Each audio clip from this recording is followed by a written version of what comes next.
Olá, pessoal! Dando continuidade às nossas entrevistas com assistentes sociais da Serra Catarinense, hoje a gente está recebendo aqui uma assistente social muito especial, que é a Bruna Tapajós. E ela vai falar um pouquinho pra gente sobre a trajetória dela, sua formação, como ela chegou até aqui, o local que ela está atuando. Então, Bruna, seja bem-vinda. Obrigada, Ana. Bruna, fala um pouquinho pra gente sobre a tua formação, aonde você estudou, especializações que você tem. Então, primeiramente, agradecer o convite por participar desse momento. Eu acho muito importante a gente ter a oportunidade de estar levando e disseminando essas informações, né? Então, eu me chamo Bruna Tapajós, sou assistente social de formação. Eu ingressei na universidade no ano de 2004, há quase 22 anos já. Sou formada aqui pela Universidade do Planalto Catarinense mesmo, na Uniplac, aqui em Laje. Fiz algumas especializações, eu concluí o curso no ano de 2007 e já iniciei a minha primeira especialização. Na época era uma especialização em mediação social, uma abordagem transdisciplinar para saúde, educação e serviço social. Né? E já na sequência, em 2009, eu ainda concluí um curso de magistério para o ensino superior e atuando há muito tempo em política pública. No ano de 2017 também senti a necessidade de estar me especializando, onde realizei uma especialização então, em gestão de políticas sociais, né? E políticas públicas, e foi muito rico, assim, foi um curso muito amplo para a profissão, para a nossa atuação. Né? Então, a Bruna já tem uma caminhada aí na área do serviço social e a gente quer saber um pouquinho, Bruna, em quais locais que você já atuou, quais os setores, onde você se forçou na assistência social. Então, dentro do serviço social, ainda na graduação, né, a gente passa pelos estágios curriculares e tudo mais, e projetos. Então, ainda enquanto graduanda, eu atuei no SUS, né, iniciei o meu estágio curricular no programa de oxigênio e terapia domiciliar prolongada para pacientes portadores de DPLC, né, de doenças pulmonares obstrutivas crônicas. E também desenvolvi um projeto de pesquisa e intervenção. E logo após o meu TCC, na área de dependência química, inicialmente com o grupo de amor exigente do município, né, que é um grupo para codependentes, para familiares de dependentes químicos, e também o Crença, que é uma comunidade terapêutica do município. Como eu iniciei a graduação em 2004 e a política nacional de assistência social era do ano de 2004, a gente via tudo muito pincelado na graduação, então se falava muito em SUS, não em SUS, né? Então, ainda não formada, eu tive essas experiências. Após formada, no ano de 2012, eu ingressei no antigo programa Sentinela que existia no município, né? A política de assistência social ainda vinha se fortalecendo, se consolidando no município, e existia esse programa que mais tarde veio a se chamar um serviço de enfrentamento a crianças e adolescentes vítimas de abuso, exploração e violência sexual, né? Então eram com meninas, adolescentes, na época eu ainda era muito jovem também, foi um grande desafio assim, profissional, estar ali enquanto mulher, ser uma mulher muito jovem, dentro de um grupo de meninas com histórias tão potentes, tão fortes, e estar desenvolvendo esse trabalho. Após a saída do Sentinela, eu ingressei então no CREAS 1, na época nós tínhamos apenas um CREAS no município, minha equipe de IPAF, né, andei por mais de uma equipe, permeei vários territórios, pude começando a compreender as demandas dos territórios da cidade, atuei por um tempo, então quase 2 anos nessas equipes. Em 2014 eu fui convidada então para talvez o maior desafio da minha vida, que foi coordenar os abrigos, né, do município de Lages. Na época, então, abrigos institucionais, hoje denominados SAICAS, né, Serviços de Acolhimento Institucional para Crianças e Adolescentes, mas naquela época a modalidade era abrigo institucional mesmo. Existiam 3 abrigos no município e quando eu iniciei, eu assumi a coordenação desses 3 abrigos, com mais de 60 acolhidos na época, né. Então, eu fiquei um tempo à frente dessas coordenações e mais tarde tive grandes colegas que vieram compor comigo a equipe, né, e coordenar os demais abrigos. Então, ficou uma coordenação para cada unidade de abrigo, né, sendo 3 unidades ainda na época, seguindo a nova RH de uma coordenação para cada 20 acolhidos. Então, na época, eu fiquei à frente da coordenação da unidade 1, que era o bairro Guarujá, que atendia prioritariamente crianças e adolescentes e crianças de 0 a 12 anos e alguns adolescentes em caso de irmãos, né. Fiquei à frente da coordenação do abrigo por longos anos. No ano de 2020, né, no início da pandemia, em 2017, eu saí do abrigo para assumir então a coordenação de um centro de referência de assistência social e fiquei por lá também por alguns anos. Foi um grande desafio porque eu iniciei pela média complexidade, eu fui para alta complexidade e só então eu vim para a básica, para entender esse trabalho da porta de entrada lá do início, do começo, Então, aceitei esse desafio que foi muito rico, foi muito engrandecedor, né, para a minha atuação, e permaneci por lá até o início da pandemia, então, de 2020, onde eu saí então da coordenação e retornei para um CREAS, para um PAEF, atuando como assistente social, né, num território novo que eu nunca tinha atuado, que também foi assim, foi bem enriquecedor, porque eu pude conhecer e compreender algumas outras peculiaridades desse território, né. Permaneci por lá por cerca de 3 anos, são anos, né? Bastante tempo. E em 2023 eu fui chamada novamente, então recebi o convite para assumir novamente a coordenação de um CRAS, né, de um Centro de Referência de Assistência Social, e estou até o momento neste mesmo CRAS, que é o CRAS 3 da Penha, né? É um território que eu já conheço bastante, já atuo há muito tempo, já tenho um bom vínculo, né, com os usuários, com a comunidade, com a rede, com os trabalhadores. Gosto muito de trabalhar lá, sou muito realizada em estar trabalhando lá. Uma longa trajetória já de trabalho, né, Bruna? Tá ficando longa. Que a gente, na nossa profissão, acaba tendo a possibilidade de passar por vários setores, né, encontrar diferentes cenários de atuação.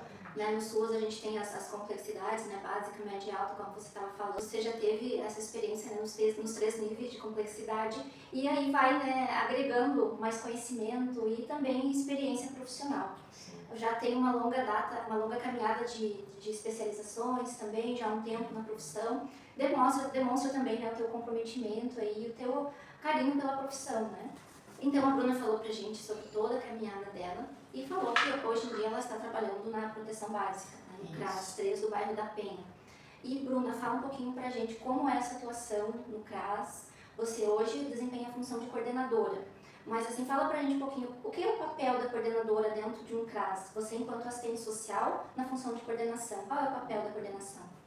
Então, na verdade, a coordenação é muito ampla, né? Porque você precisa ter um jogo de cintura o tempo todo.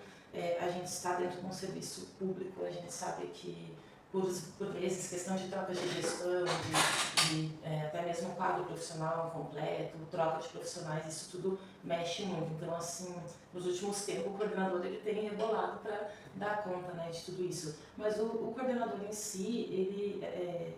Em Lages a gente tem, né, isso de coordenador precisar ser um técnico efetivo, isso é um ganho, né, para o município, para a política de assistência social, da gente ter minimamente compreensão da política que se atua para poder estar orientando os demais trabalhadores. Então hoje eu executo o trabalho de coordenadora, orientando, dando suporte, né, para a minha equipe de toda maneira, seja a equipe do serviço de convivência, facilitador de oficinas, educador social, assistentes sociais, equipe técnica, né, psicólogos, serviços gerais, administrativos, estagiários que a gente tem, né, todos os trabalhadores que temos ou deveríamos minimamente ter dentro de serviços.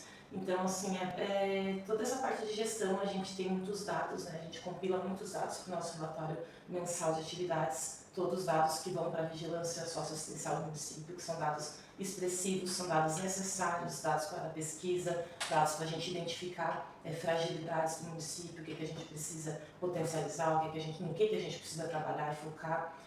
Dentro do CRAS a gente tem temas prioritários sugeridos e orientados pelo Tribunal de Contas da União, né? Então a gente precisa, dentro dos grupos PAEF, oficinas e serviço de convivência e fortalecimento de vínculo, estar utilizando, né, esses temas prioritários, sempre dando ali suporte para a equipe técnica, né? E muitas vezes sendo equipe técnica também, porque o coordenador, por mais que ele esteja num cargo de coordenação, por vezes ele também está, eu estou ali, mas também sou assistente social, também realizo atendimentos, às vezes a gente se ajuda, a gente senta para discutir casos, às vezes, né, um caso um pouco mais complexo, o que eu posso dar um suporte, o que eu não sei eu vou buscar, vou tentar buscar mais informações sobre aquilo. Então as equipes hoje elas atendem muito a questão da acolhida mesmo, da escuta qualificada dessa família, famílias que chegam pontualmente para atendimentos, assim como as famílias acompanhadas, né, porque nós temos as famílias atendidas, temos hoje no CRAS quase 4.000 famílias cadastradas, mas temos, no mês hoje de novembro, nós temos 125 famílias em acompanhamento PAIF. Então ele é um acompanhamento mais de perto, um acompanhamento mais próximo da família, onde a gente senta e realiza planos de acompanhamento familiar, né, que são os PAFs. A gente vai discutir com essa família as possibilidades dela de seguir aquele plano, aquilo que a gente está propondo, o que ela precisa dentro daquilo que a gente entende e pensando junto com a família, o que ela precisa para melhorar, para superar de repente aquela situação de vulnerabilidade, de violência. Então tudo isso é pensado junto no coletivo, a gente não vai determinar a vida de uma família, né? A gente vai prestar orientações e junto com ela construir esse plano de acompanhamento para que ela possa superar essa situação que ela está vivendo no momento, e o que a gente espera é o desligamento dessa família lá na frente, totalmente superada a situação de vulnerabilidade ou de violação dela, né? E o porquê que essas famílias estão em acompanhamento? Assim, o que aconteceu na trajetória de vida delas que elas chegaram até o caso, ou foram encaminhadas e estão hoje em acompanhamento? Então, existem alguns perfis de acompanhamento que são perfis prioritários. Um exemplo disso são famílias que possuem crianças, adolescentes ou idosos inseridos no serviço de convivência.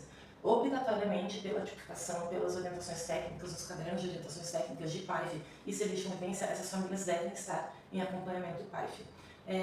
Um outro exemplo que eu poderia dar são as famílias que vêm na lista de descumprimento de condicionalidades do programa Bolsa Família, né? Essas famílias, elas estão em descumprimento, grande parte das vezes a lista de descumprimento da assistência social, porque também existe uma da saúde, né, está ligada à evasão escolar.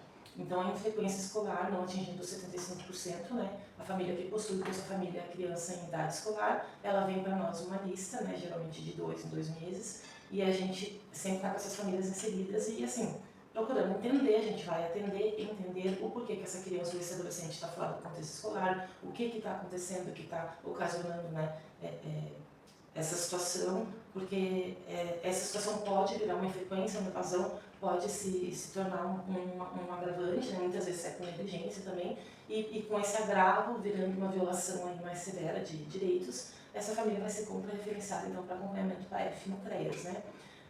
E outras situações também de encaminhamentos oriundos do próprio sistema de justiça, Conselho Tutelar do Ministério Público, Poder Judiciário, que solicitam acompanhamento por as mais variadas situações, né? Desde violência contra o idoso, violência patrimonial, vivência de violência e negligência contra a criança e adolescente, contra o idoso também, contra a mulher, a pessoa com deficiência, são N situações assim que ocorrem, mas eu acho que prioritariamente seriam esses os casos, né? Então, qualquer pessoa pode estar procurando o CRAS, né, caso tenha alguma dúvida, alguma situação de negligência ou violação, pode estar procurando conversar com a equipe para ver os encaminhamentos que são necessários e o que também pode estar sendo feito referente a essa situação. Até as orientações, né, sobre o que ela precisa fazer naquela situação, pode estar procurando a equipe do CRAS. Como é formada a equipe do CRAS, Bruna?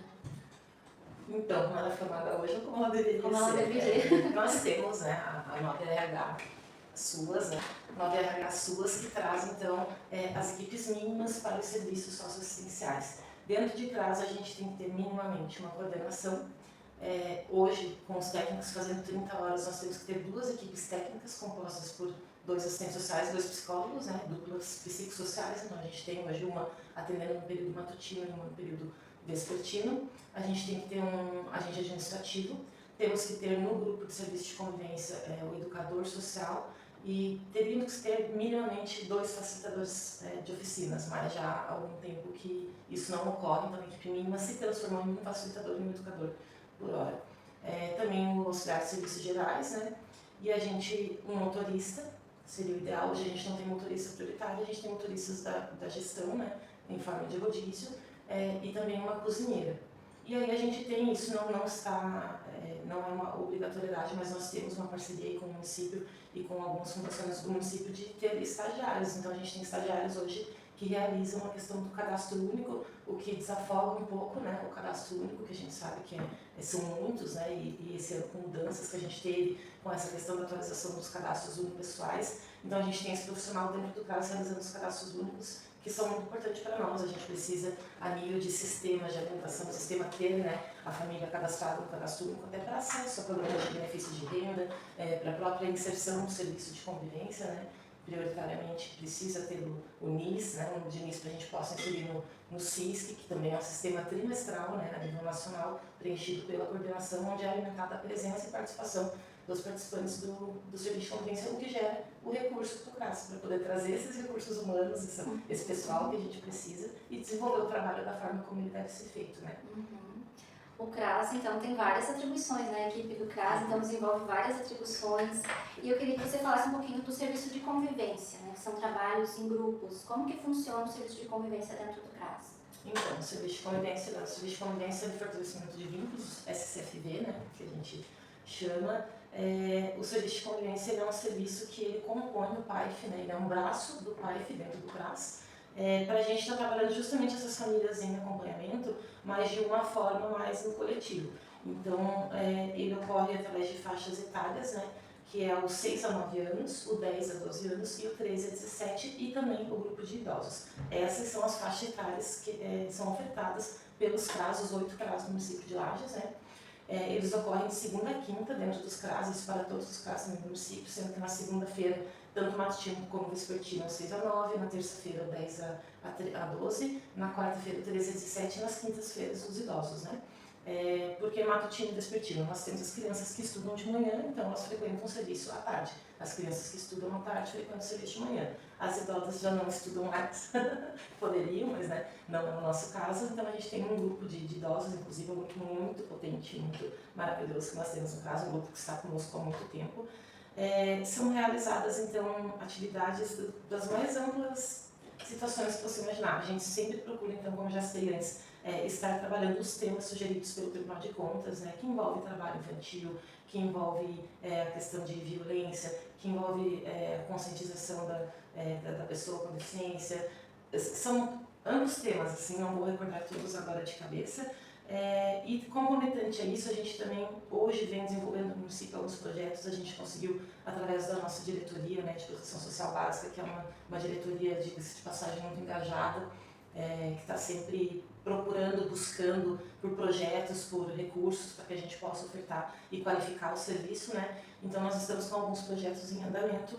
Então esse ano as crianças estão participando, as crianças até 12 anos estão participando de uma ação esportiva junto com o Clube Cacetiro, né, que é um clube aqui de Lages, onde eles estão acessando o clube, estão tendo acesso a diversas atividades, vôlei, futebol, tênis, beach tênis. É recente, começou agora recentemente, as crianças estão gostando muito. A gente também teve outros 2 projetos, que foi o Cine Sertões e o Teatro da Beira ao Centro, né? Desenvolvido também com uma empresa parceira, né, que atua nesse ramo. Então o teatro já foi realizado em todos os CRAS, foi muito rico, foi muito lindo de ver, as crianças amando aquele momento, crianças que muitas vezes nunca tiveram acesso a um cinema, a um teatro, algo assim, a cultura, né, e lazer. E agora no mês de novembro a gente vai estar então executando o Cine Sertões. E para o ano que vem a gente tem também alguns projetos previstos aí mais voltados para os adolescentes, né? Tem um projeto que é o projeto Tech Dive, em parceria aqui com o Orion Park, né? Que é um parque tecnológico, onde eles vão estar realizando um curso bem bacana, bem legal. A gente vai estar mais para frente realizando a divulgação desse projeto, mas basicamente é isso, assim, não sei se eu consegui deixar um pouco claro, né? Mas são tantas coisas que ocorrem no serviço e ele oscila o tempo todo, você às vezes precisa ser muito dinâmico, criativo, às vezes dá uma baixa na frequência, a gente já tem que fazer uma buscativa, perceber o que eles estão querendo, o que eles precisam para fortalecer aquele serviço, e assim a gente segue. Um trabalho maravilhoso que é realizado no CRAS, né? Olha quantas coisas acontecem, né? Às vezes nem todo mundo tem esse conhecimento, né? Sim. Mas ao longo do dia, da semana, muitas ações, muitas atividades, tanto acompanhamento da equipe técnica, como os grupos acontecendo, a coordenação, né? Tem que ter um olhar geral de tudo isso, né? Tem que estar ligado em tudo. Como você falou, tem que estar cuidando da gestão daquele equipamento, mas também, né, se necessário, atuando junto com a equipe técnica, né, quando depende da demanda. Então, assim, um trabalho muito interessante que é o trabalho de prevenção. Né? Então, como tem os níveis básica, média e alta, o CRAS trabalha nessa prevenção, né, para que não tenha situação.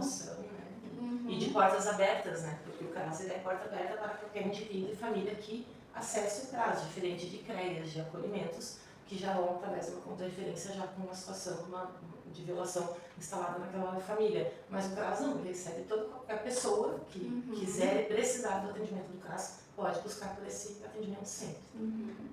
E o CRAS 13, então, ele fica lá no bairro da Penha e ele atende quais territórios, quais bairros ele atende? Quem então, pode se dirigir ao CRAS? O território da Penha hoje ele compreende a Penha, né, o loteamento Nadir, que faz parte do bairro da Penha, São Miguel e Itapuã, a localidade de Ambev, Pinheiro Seco e Pedras Brancas, que são localidades de interior, Jardim Panorâmico, Jardim Separ, Vila Marisa, o bairro Chapada, deixa eu ver se não, Mirante. E o CRAS 3 ele tem uma característica que, quando eu iniciei lá em 2017, o CRAS 3 era, digamos, um dos CRAS mais tranquilos que se tinha. né? Eu costumava dizer para a equipe, gente, vocês estão no céu, porque é muito tranquilo, a demanda, o pessoal e tal. E, assim, é um espaço ali onde estão crescendo muitos loteamentos novos, né? A gente tinha muito mato, até costumo dizer que é um caso rural, porque ele é bem retirado e tal. E tem vindo muitos loteamentos novos e tal, e a gente tem percebido, assim, o aumento da demanda, até mesmo de benefícios eventuais, de número de atendimentos, assim, a gente ampliou de forma significativa isso, tá? Inclusive nos nossos relatórios de mensais de atendimento, né? Então hoje para as 3 tem suado um pouquinho a camisa aí, porque tá bem puxado, né? O número de encaminhamentos da própria rede também ampliou demais, né? E tem, assim, algumas situações de negligência, algo que tenha um número mais expressivo, assim, que vocês recebem, denúncias sobre idosos? Olha, hoje a gente até andou fazendo aí uma leitura disso há alguns meses atrás, mas é um dado que eu acredito que se mantém. A negligência, né, quanto criança e adolescente, muita questão de negligência, que por vezes se torna uma violência maior e acaba ocorrendo que a família é encaminhada ao CREAS. E a gente tem percebido muito a questão da violência contra o idoso, sobretudo a violência patrimonial. A gente tem discutido sobre isso, assim, a questão de empréstimos em benefícios de idosos, né? O idoso chega lá para atendimento, a gente vai ver um idoso aposentado, até mesmo que receba um BPC, de um salário mínimo, ele chega lá relatando, mas eu pego R$300 por mês desse benefício. E a gente vai investigar, vai buscar saber para onde está esse dinheiro. Foi feito algum empréstimo nesse benefício, por vezes o idoso assinou sem saber o que estava assinando, muitas vezes é feito por próprios familiares, né? Então a gente até questiona e discute muito isso, de se pensar lá na frente até mesmo uma proibição ou uma limitação de acesso de idosos acessarem empréstimos, né? Óbvio que por vezes precisam, questões de saúde, questões particulares, mas que seja um pouco mais criterioso esse acesso, com um pouco mais de análise, né?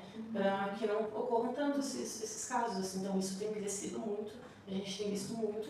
E a questão da dependência química, né? Assim, o uso de substâncias hoje, a gente entende que além de um número alto de pessoas em uso, isso ocasiona tantas outras violações, né? Então, assim, são bem, como diria outras expressões da questão social, porque através dessa dependência química a gente tem abandono de filhos, violência contra a mulher, contra a companheira, contra o companheiro, até mesmo contra os filhos, ou abandonar filhos, ou não prestar os cuidados necessários, né? Ou os pais, pessoas idosas também, ou pessoas com deficiência. Então, assim, o uso de substância, ele vem ocasionando tantas outras situações aí que a gente precisa estar mediando. Não uso em si, né? Vai causando consequências, porque o uso em si, ele né? A dependência química é uma doença crônica, já com CID, reconhecida pela Organização Mundial de Saúde, né? Mas ela afeta aspectos biopsicossociais, então ela não vai estar só no SUS, ela vai estar no SUS, ela vai passar pela educação, ela vai passar pela habitação, ela vai passar por vários setores, porque mexe totalmente com a vida de uma família, desestrutura, toda uma situação familiar e muitas vezes não saber lidar com essa situação, a negativa do próprio indivíduo em receber atendimento ou se tratar e buscar tratar essa doença, né? Então acho que isso também é um fator que vem crescendo bastante e ocasionando tantas outras situações que a gente atende. Então, é muito interessante saber, né, todo o trabalho desenvolvido pela equipe e também pela assistência social, né, nas suas mais diversas áreas, enquanto coordenação, enquanto equipe técnica.